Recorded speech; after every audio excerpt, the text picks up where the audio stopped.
Earplugs are really good at protecting your hearing when you don't have control over what you are being exposed to.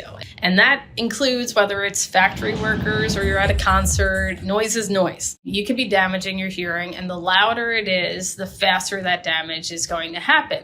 So when you wear earplugs, you're going to essentially lower that volume. You can enjoy certain environments that would be too loud for you to be in without them, like a concert. So it's really important for the prevention, both of hearing loss and tinnitus. Prevention is a whole lot easier to deal with than when you have hearing loss. Hearing loss is a very difficult problem to solve. So the best thing you could do is prevent it from happening to begin with.